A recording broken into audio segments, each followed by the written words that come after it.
February 26, 1945, 1400 hours.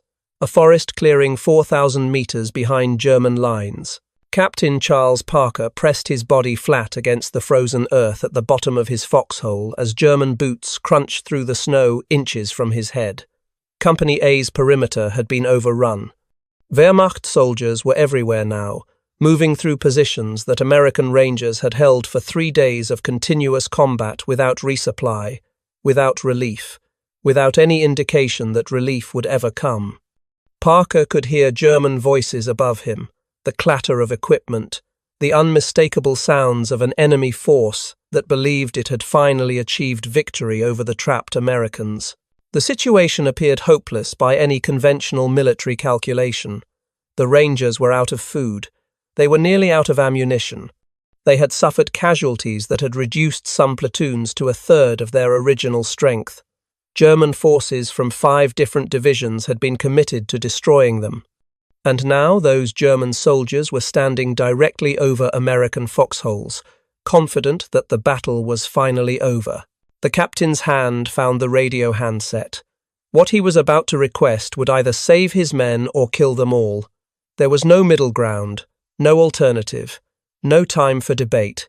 Parker keyed the radio to the 284th Field Artillery Battalion's forward observer team. His voice was steady despite the chaos around him, despite the German boots visible at the edge of his foxhole, despite the complete collapse of his company's defensive perimeter. Fire for effect, on our position. The artillery officer on the other end of that radio, miles away in a command center, questioned the order. Surely the captain had made a mistake. The 284th's mission was to support the 5th Ranger Battalion, not destroy it. They had spent days providing fire support that had broken up German attacks and kept the surrounded Rangers alive. Now the request was to drop 105mm howitzer shells directly on American soldiers. What German soldiers standing over those foxholes did not know was that the men beneath their boots had spent 9 months learning to survive situations exactly like this one.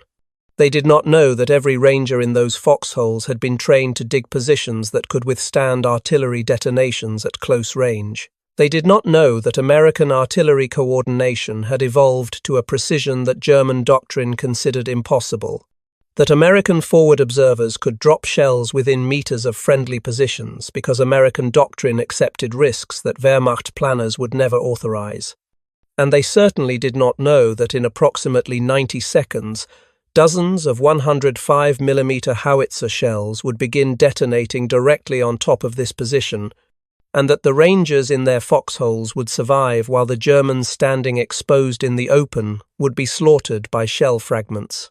This is the story of how 400 American Rangers infiltrated 4,000 meters behind the Siegfried Line, held their position for 9 days against 5 German divisions, and demonstrated why Wehrmacht commanders learned to fear what happened when they cornered Americans instead of destroying them. The mission had begun 3 weeks earlier with a strategic problem that seemed to have no solution. By early February 1945, the Western Allies had recovered from the shock of the German Ardennes offensive, known to Americans as the Battle of the Bulge. Field Marshal Gerd von Rundstedt's desperate gamble had failed. The German army had lost men, equipment, and fuel reserves it could not replace.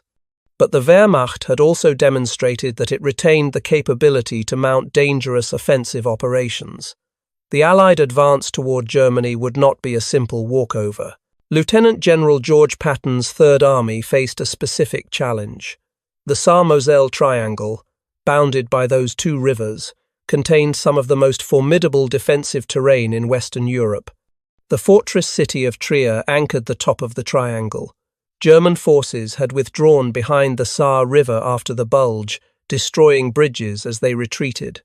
They had established defensive positions along the Siegfried Switch Line, a network of concrete and steel fortifications that represented German military engineering at its most formidable. The Siegfried Line was not a single wall but a defense in depth. Concrete pillboxes with interlocking fields of fire covered every approach. Dragon teeth tank obstacles channeled armored vehicles into killing zones. Tank ditches blocked routes that the concrete barriers did not. Behind these fixed defences, mobile reserves waited to counterattack any penetration. German planners had studied every avenue of approach and prepared responses for each. On February 2, 1945, during a Corps Commanders' Conference, Patton ordered Major General Walton Walker's 20th Corps to cross the Saar River and establish a foothold for the 10th Armoured Division. The strategic objective was Trier. Capturing the ancient fortress city would breach the last significant natural barrier between Allied forces and the German heartland. The road to the Rhine, and beyond it Berlin, ran through Trier. Walker reported a problem. The 319th Engineer Combat Battalion could construct a footbridge across the Saar, but the Hockerberg cliffs on the eastern bank were too steep for regular infantry to climb. The Germans had chosen their defensive positions well. Any direct assault would be channeled into the approaches that the Siegfried Line fortifications were designed to cover. Walker's infantry divisions would take catastrophic casualties attempting a conventional crossing. Patton asked what the 5th Ranger Battalion was doing. The question was not casual. Patton understood what Rangers were designed to accomplish. He understood that their training prepared them for exactly the kind of impossible terrain that was blocking his corps. And he understood that 400 elite soldiers, properly employed, could accomplish objectives that would cost thousands of regular infantry lives. The 5th Rangers had earned their reputation through blood and fire. Activated on September 1, 1943, at Camp Forest, Tennessee, the battalion had been commanded originally by Major Owen H. Carter. After months of training at Camp Forest, they had transferred to the Navy Scout and Raiders School at Fort Pierce, Florida, where they learned amphibious assault techniques and small boat operations. Additional training at Fort Dix, New Jersey, refined their combat skills before deployment to England. The battalion boarded the HMS Mauretania on January 8, 1944, and arrived at Liverpool 10 days later. In England, training intensified. The Rangers practiced cliff assaults using the British coastline. They rehearsed small unit tactics against fortified positions. They learned to operate independently, cut off from supply and support for extended periods. Every soldier was briefed on complete mission plans so that any survivor could continue the objective if leadership was eliminated. On D-Day, June 6, 1944, the 5th Rangers had landed at Omaha Beach alongside the 2nd Ranger Battalion. The beach assault had been a crucible. German defenders in the bluffs overlooking Omaha had inflicted terrible casualties on the first waves. The Rangers had fought through the chaos, scaled the bluffs, and established positions inland, while the beach behind them remained a killing ground. In the months that followed, they had fought across France and into Germany, learning the brutal arithmetic of small unit combat against a Wehrmacht that still believed it could win the war. By February 1945, the battalion numbered 20 officers and 378 enlisted men, organized into 6 rifle companies, designated A through F. Each company carried 2 light machine guns and 2 60mm mortars. Each ranger chose his own primary weapon from M1 Garands, M1 carbines, or Thompson submachine guns. The choice reflected individual combat philosophy. Some preferred the range and stopping power of the Garand. Others valued the lighter carbine for mobility. Still others wanted the close-quarters firepower of the Thompson. Headquarters Company added 6 81mm mortars, 2 heavy water-cooled 30-caliber machine guns, and 12 rocket launchers that soldiers universally called bazookas, plus a supply of anti-tank mines. Lieutenant Colonel Richard P. Sullivan had assumed command of the battalion in July 1944 and led it through the subsequent months of combat. Sullivan understood that his Rangers were a precision instrument, not a bludgeon. They were meant for missions that required skills regular infantry did not possess. German intelligence had tracked American Ranger units since the North Africa campaign. They knew these soldiers received specialized training that went beyond standard infantry preparation. They knew Rangers had participated in the Normandy landings and had performed effectively in difficult terrain. What German commanders consistently failed to grasp was how that training translated into sustained combat capability under extreme conditions. Wehrmacht doctrine held that small units, no matter how well trained, could not sustain operations when cut off from supply and reinforcement. A battalion of 400 men surrounded by division-strength forces would surrender or die within 48 hours. The mathematics were simple. Ammunition would be expended. Food would run out. Casualties would accumulate without replacement. Morale would collapse as soldiers recognized the hopelessness of their situation. These were not theoretical projections but observed patterns from years of combat on multiple fronts. The doctrine was logical, well-reasoned, and completely wrong about American Rangers. The 5th Rangers received orders on February 22nd to join 20th Corps for a special mission. They were assigned to Major General Harry Maloney's 94th Infantry Division with specific objectives. Cross the Saar River at the footbridge constructed by engineers. Climb the Hockerberg cliffs that regular infantry could not scale. Fight through the Waldgut-Hunscheid forest and penetrate the Siegfried Line. Reach the Irschzurf road and establish a blocking position. Prevent German forces from using that road to resupply the defenders of Zurf. Protect the flank of the 10th Armoured Division's advance. Mission duration was not to exceed 48 hours, or until relieved by the 10th Armoured Division. The Rangers celebrated when they received the orders. After months of conventional combat alongside regular infantry units, where their specialized skills were often wasted on routine assignments, they finally had a mission that matched their training.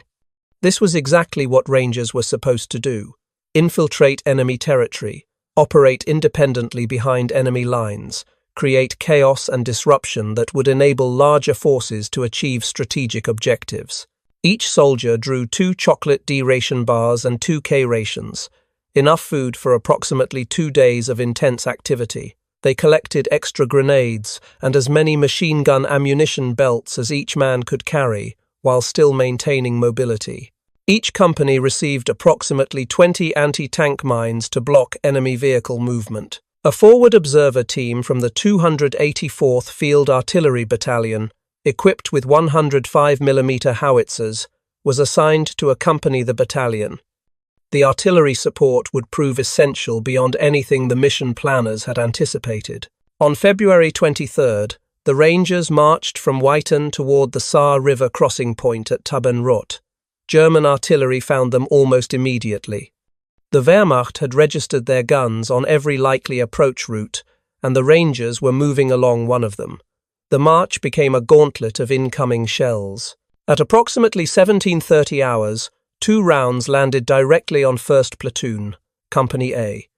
The explosions killed 6 soldiers instantly. 18 more were wounded.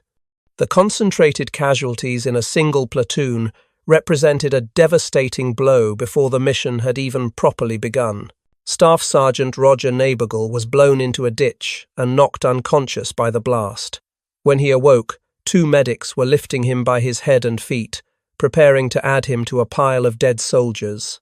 He was wearing a tag indicating he was dead. The wounded had already been evacuated to aid stations. The medics had moved on to collecting the bodies. Neighbourgle found himself very much alive but without his rifle or helmet, both lost in the explosion. He grabbed the nearest M1 Garand and helmet and ran to rejoin his unit, ignoring the medic's objections that he should be evacuated for medical evaluation. He knew exactly where to go. Every ranger was briefed on complete mission plans specifically so that survivors could continue toward objectives, even if separated from their units. He reached Company A at 19:30 hours and learned that Sergeant Philip Thomas was now acting platoon leader of 1st Platoon. The platoon's officer and senior non-commissioned officers had been among the casualties.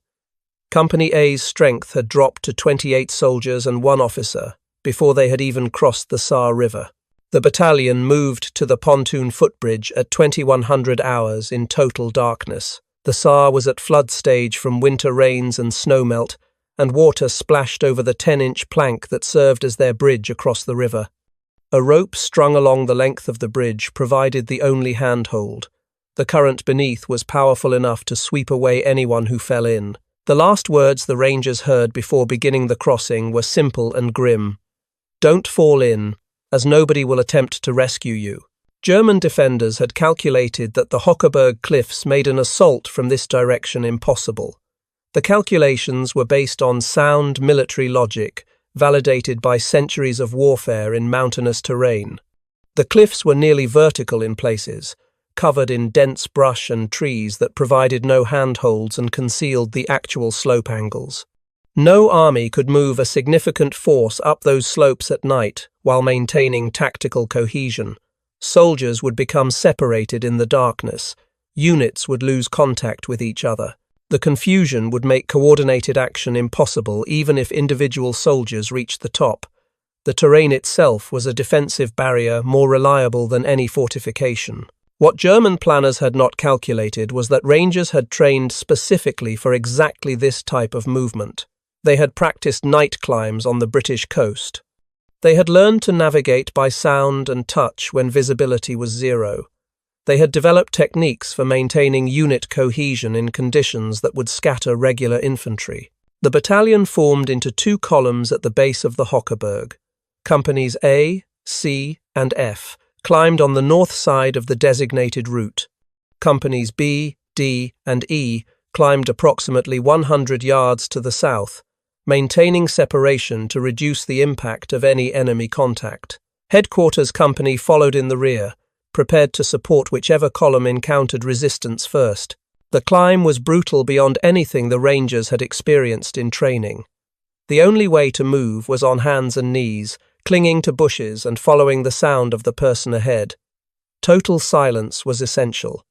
The Rangers had trained to move without noise, but the anti-tank mines they carried had loose tops that rattled with every step. The sound seemed deafening in the darkness, though it likely carried only a few dozen meters. German artillery responded to the noise.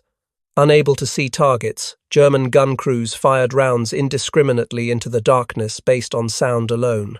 The shells crashed into the mountainside around the climbing Rangers, but the dense vegetation and steep angles meant that fragments passed harmlessly over men pressed flat against the slope. The Rangers suffered no casualties during the climb. Their compasses, however, stopped working. The Hockerberg was saturated with iron ore deposits that rendered magnetic navigation useless. Compass needles spun randomly or pointed in directions that bore no relationship to actual magnetic north. Unknown to them in the darkness, the Rangers had lost their primary means of orientation deep inside enemy-held territory. Captain Charles Parker, commanding Company A, recognized the problem. Without reliable compass bearings, the battalion could wander in circles on the plateau above or stumble into German positions from unexpected directions. He needed a reference point that did not depend on magnetic navigation. Parker requested that the 284th Field Artillery fire 2 rounds at long range on a 10-degree azimuth from the crossing point. The artillery spotters complied from their positions miles away. The Rangers heard the distant rumble of the gun firing, then watched the flash of the shells detonating far ahead of them.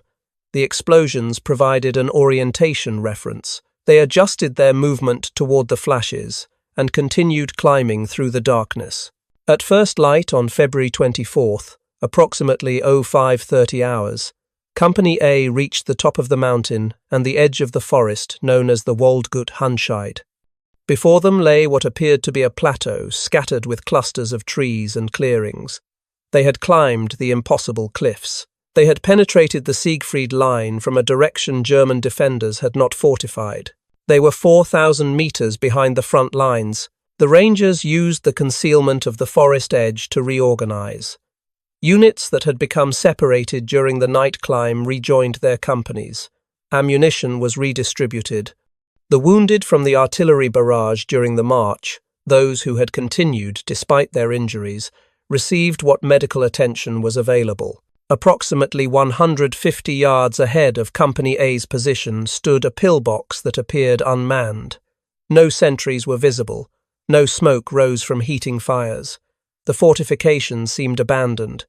Sergeant Thomas and Staff Sergeant Neighbourgle took a small patrol forward to investigate. Inside the pillbox, they found 19 German soldiers enjoying breakfast. The men were completely unarmed, their weapons stacked neatly against the wall. They were not expecting visitors. They were certainly not expecting American soldiers to appear from a direction that their commanders had assured them was impassable. The Germans' first reaction was laughter. They believed the Americans were Germans wearing captured American uniforms. Such deception operations were common on both sides. German commandos had used captured Allied uniforms during the Ardennes offensive. American units had encountered German soldiers in American equipment multiple times. The absurdity of actual American soldiers appearing 4,000 meters behind the front lines, having climbed cliffs that German doctrine deemed impassable, seemed far less likely than friendly troops playing a poor joke. The laughter stopped when the Rangers secured the prisoners at gunpoint. The Germans realized with dawning horror that these were not comrades in costume. These were enemy soldiers who had somehow materialized behind the defensive line that was supposed to keep them out. Their weapons were stacked against the wall. They had no means of resistance. Word spread quickly to adjacent pillboxes through telephone lines that connected the defensive network. The element of surprise was lost, but the advantage of attacking from an unexpected direction remained. German defensive doctrine had positioned the Siegfried Line pillboxes to face southeast, covering the natural avenue of approach from the Saar crossing points. The fortifications were designed to create interlocking fields of fire that would annihilate any force advancing from that direction. The concrete walls facing southeast were thick enough to resist artillery. The firing apertures provided protection while allowing defenders to engage approaching enemy. The Rangers, having climbed from the northwest through terrain deemed impassable, were attacking from behind and to the side. The pillboxes' thick walls faced the wrong direction. Their interlocking fields of fire pointed away from the threat. The Rangers were exploiting a vulnerability that existed because German planners had not conceived that anyone could approach from that direction. The battalion's plan for dealing with pillboxes was unconventional but effective. Rather than attacking the fortified front faces with their thick concrete and narrow firing apertures, the Rangers would approach the rear doors with explosive charges. The back entrances were designed for access, not defense. A single charge could blast them open. The soldiers inside would then face Rangers with automatic weapons at close range. By sunset on February 24th, the battalion had captured over 100 prisoners using this technique. German defenders who had felt secure in their concrete fortifications found themselves attacked from behind, their protective walls useless against an enemy that refused to approach from the expected direction. German command began receiving reports that defied conventional military explanation. American forces had somehow appeared deep behind the Siegfried Line in significant numbers. The initial assessment assumed a small reconnaissance patrol had infiltrated through a gap in the defensive network. Such patrols were expected. They were a nuisance, not a strategic threat. When prisoner counts and combat reports indicated a force of several hundred American soldiers operating behind the lines, German staff officers revised their estimates upward. A full battalion had materialized where no battalion could possibly be. The reports seemed impossible. They were verified and re-verified. They remained impossible, and yet undeniably accurate. Before darkness fell on that first day, Staff Sergeant Nabergel led a patrol toward a group of farmhouses visible on Company A's right front. The buildings appeared empty from a distance. Experience had taught the Rangers that appearances in enemy territory were often deceiving. The farmhouses were not empty. German soldiers and local civilians had hidden in the cellars when fighting began. The Rangers secured the occupants without casualties on either side. Prisoners were confined in a barn under guard. The Rangers moved into the farmhouses themselves, grateful for walls and roofs after the exposed climb and combat of the previous hours. The civilian occupants, recognizing that resistance would be futile, provided an unexpected windfall. Several loaves of black bread appeared from kitchen stores, along with smoked hams that had been hanging in fireplace chimneys, according to local preservation traditions. Staff Sergeant Neighbourgall had never seen pumpernickel bread before, and initially thought the dark, dense loaves were rotten. Hunger overcame suspicion. He tasted his first pumpernickel and discovered it was not only edible but delicious. The ham sandwiches the Rangers assembled from the farmhouse provisions were a dramatic improvement over military-issue K rations. The brief respite in the farmhouses would be the last comfortable moment the Rangers experienced for the next 8 days. At daylight on February 25th, the Rangers left the farmhouses and moved under sporadic German fire toward the Irschzurf Road, known locally as the Saarburger Road. Their mission objective lay ahead. They needed to establish blocking positions that would prevent German forces from using the road for resupply and reinforcement. 2 unoccupied pillboxes stood within their selected perimeter, designated as numbers 157 and 159 in German fortification records. The Rangers converted these concrete structures into prisoner-holding facilities. The irony was not lost on them. Fortifications built to keep Americans out were now being used to keep Germans in. Company A was first to reach the Irschzurf Road itself. They immediately began placing anti-tank mines across the roadway and establishing machine gun positions covering the approaches. Any German vehicle attempting to use this supply route would face mines capable of destroying trucks and half-tracks, backed by automatic weapons fire that could sweep the road. At approximately 08:30 hours, a German staff car approached from the east and stopped when its occupants spotted the mines blocking the road. The Rangers captured the vehicle and its 4 occupants, a medical officer and 3 medics, along with a considerable quantity of medical supplies they had been transporting. The German doctor expressed complete disbelief when he understood his situation. Americans could not possibly be 4,000 meters behind the front lines. The defensive network was supposed to prevent exactly this kind of penetration. The terrain itself was supposed to be impassable. When he recovered from his initial shock, the doctor made a decision that transcended his national allegiance. He announced that he was a physician first and a German officer second. He and his medical team immediately began treating wounded soldiers from both sides, American and German alike. Throughout that day, the prisoner count continued to climb. A German half-track filled with soldiers struck one of the mines the Rangers had placed on the road. The explosion destroyed the vehicle and killed several occupants. The survivors, dazed and wounded, surrendered immediately. A German tank hunter, known as a Panzerjäger, was stopped by a Ranger rocket launcher before it could bring its gun to bear on American positions. Other Ranger companies destroyed several additional German vehicles, attempting to use the road that the Americans now controlled. German artillery had the Ranger perimeter under direct observation from positions on the surrounding heights. Rounds and rockets landed frequently within the American lines. The Rangers dug deeper into their foxholes and endured the bombardment. Then the artillery fire suddenly stopped. From the south came approximately 200 German infantrymen in a coordinated counterattack. German commanders had committed troops to eliminate the American threat to their supply line.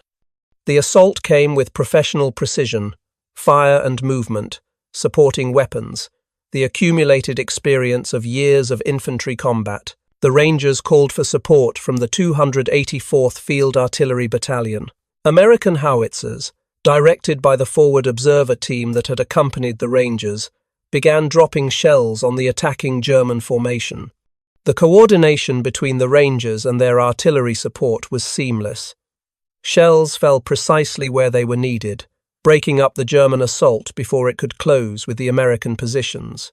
The attack collapsed.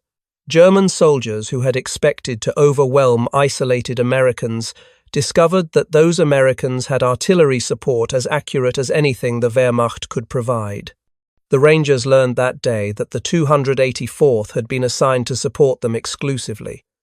3 additional 20th Corps artillery units were available on call if additional fire support was required. The 48-hour mission timeline expired without the arrival of the 10th Armoured Division. As darkness fell on February 25th, fog rolled across the plateau, reducing visibility to a few meters. An estimated 300 German soldiers approached from the east, probing for the American positions. The Rangers saw them first, dark shapes moving through the mist, visible against the lighter fog behind them. The tactical situation called for a decision that violated every combat instinct.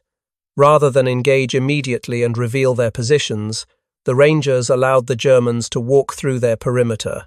Soldiers in foxholes remained motionless as enemy troops passed within arm's reach.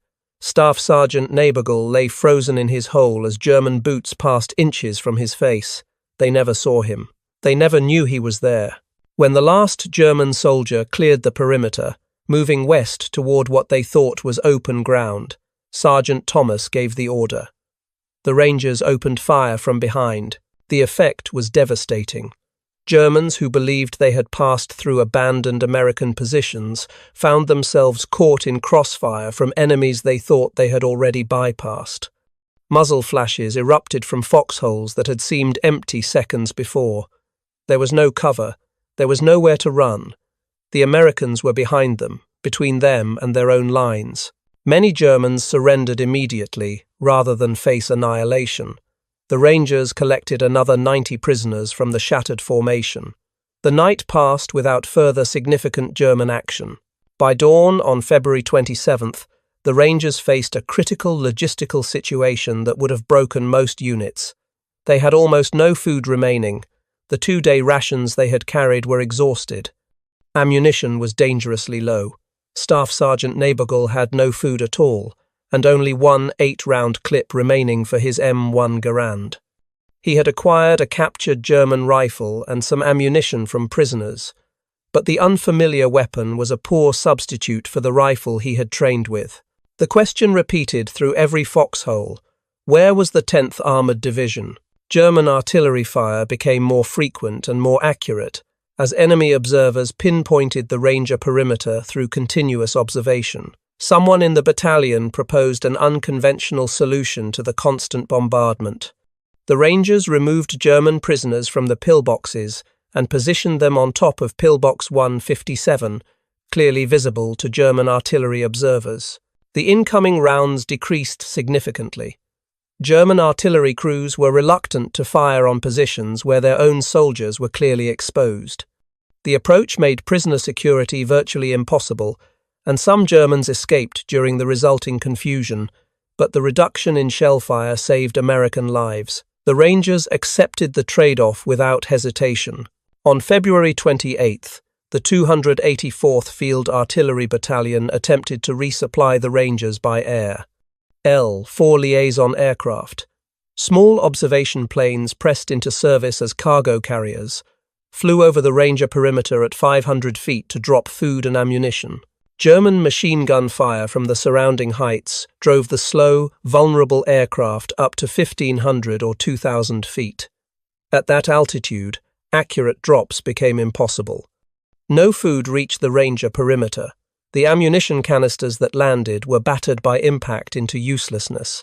Battalion Chaplain Joseph Lacey visited Company A during the failed resupply attempt. Lacey had earned a Distinguished Service Cross for his actions on D-Day, crawling through fire to reach wounded soldiers on Omaha Beach. He was not a man who avoided danger. Staff Sergeant Nabergall confessed to the chaplain that he was terrified. He believed he would be killed before the mission ended. There was no shame in the admission. They were surrounded, starving, nearly out of ammunition, and no relief was coming. Fear was the only rational response. Chaplain Lacey offered perspective rather than empty comfort. Everyone was scared, he said. Every man in every foxhole felt the same fear. The terror was universal. The important thing was not to let the men you led know how frightened you were. Leadership required projecting confidence, even when confidence had no rational basis. On March 1st, the 284th's L-4 aircraft returned with a modified approach. Instead of mixed supplies, they carried only canisters of machine gun ammunition belts. The drops were more accurate at lower altitude, and the small planes managed to place some canisters within the Ranger perimeter. The ammunition required individual cleaning, each round wiped down to remove dirt and debris from the impact, but the results were good enough. The Rangers had bullets again. That same day, Orders arrived to expand the perimeter by capturing enemy strongpoints in the Kalfertschhaus area to the south that the battalion had bypassed during the initial infiltration. Company A attacked under a rolling artillery barrage from the 284th, staying so close behind the exploding shells that German defenders had no time to recover between the lifting of artillery and the arrival of Rangers at their positions. They captured a pillbox by blasting open the rear door, exactly as they had done throughout the operation. Approximately 50 Germans surrendered from that single fortification. One prisoner, an officer who spoke perfect English, expressed astonishment that American soldiers could follow an artillery barrage so closely. German doctrine mandated longer intervals between artillery and infantry assault to prevent friendly fire casualties. The Americans apparently had not read German doctrine. That night, a German police dog wandered into the Ranger perimeter, driven by hunger to seek food from anyone who might provide it. The Rangers fed the animal. It responded by becoming an effective sentry, growling at any noise that approached the perimeter regardless of whether the source was German or American. The dog could not distinguish between enemy and friendly forces, but neither could the Rangers in the darkness. Any warning was valuable. As dusk fell, Neighbourgal sat alone in his foxhole. He heard movement behind him and spun to engage the threat.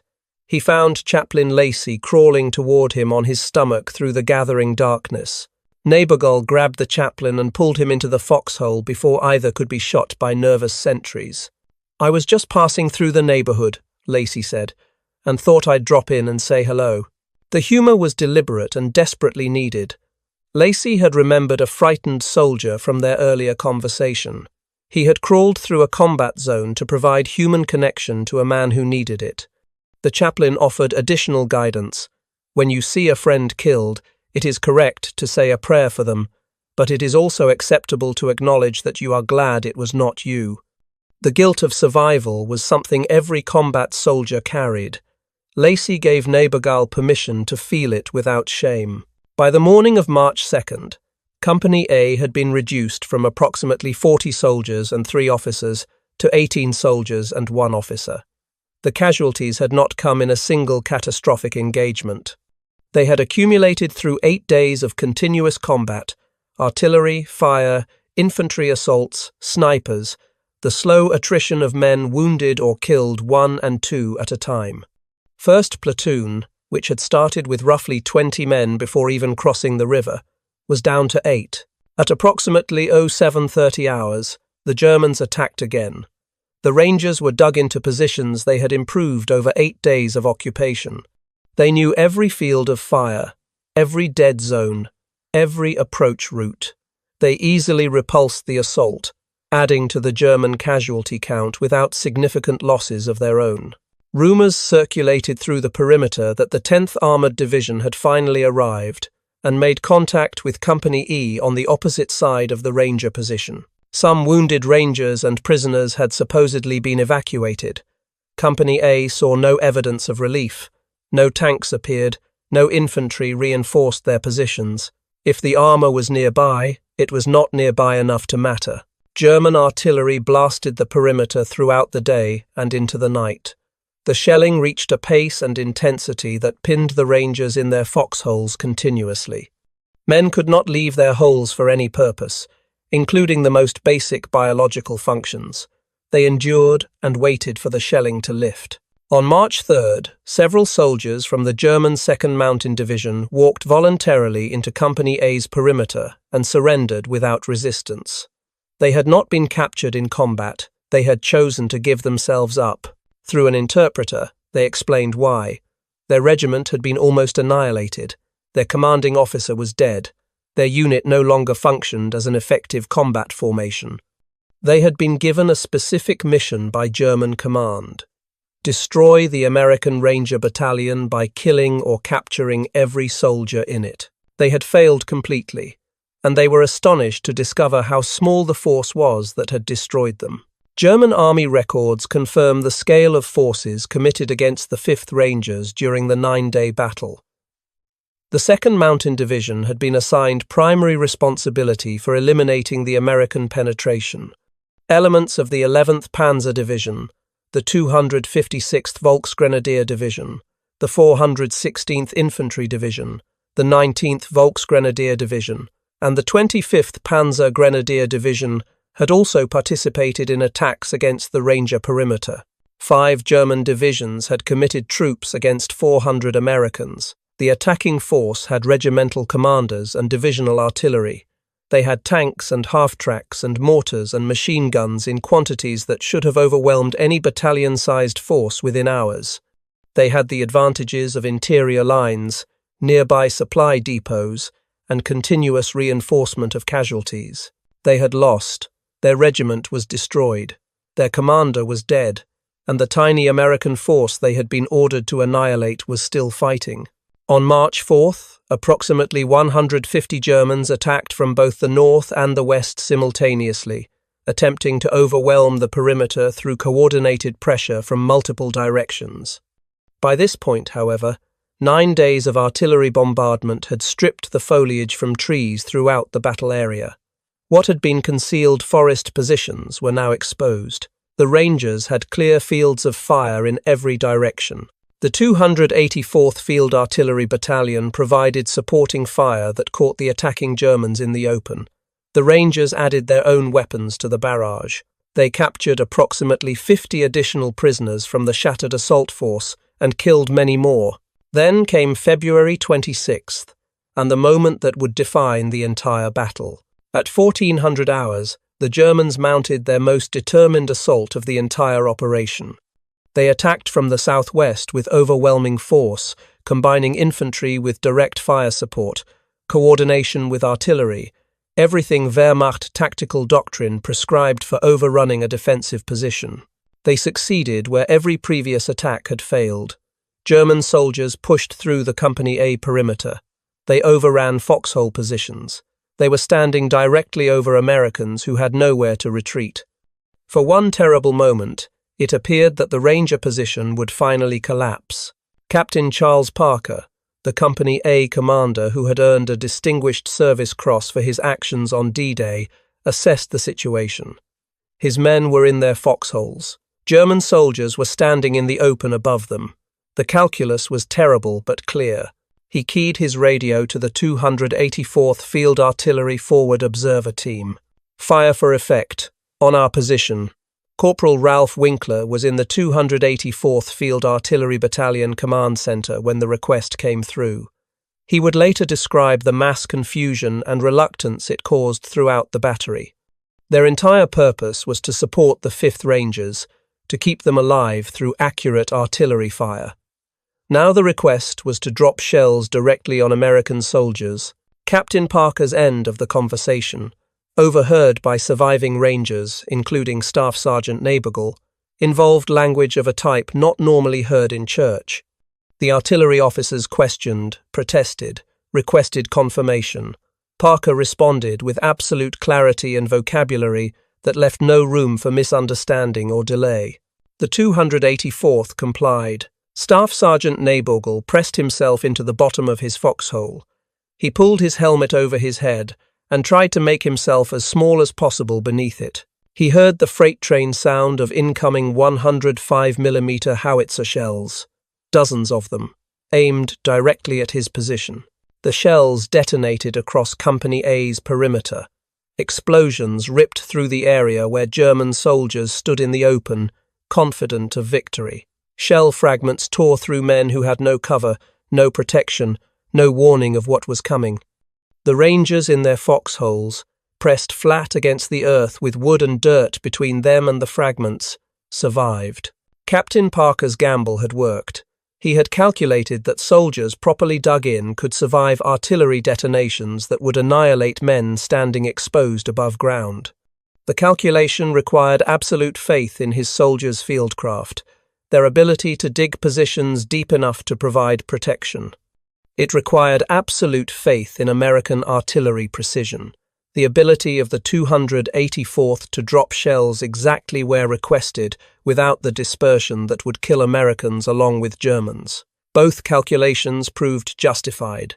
Germans who were not killed surrendered immediately. The survivors had watched their comrades shredded by artillery that the Americans had called onto themselves. The psychological impact was as devastating as the physical casualties. What kind of enemy called artillery on their own positions?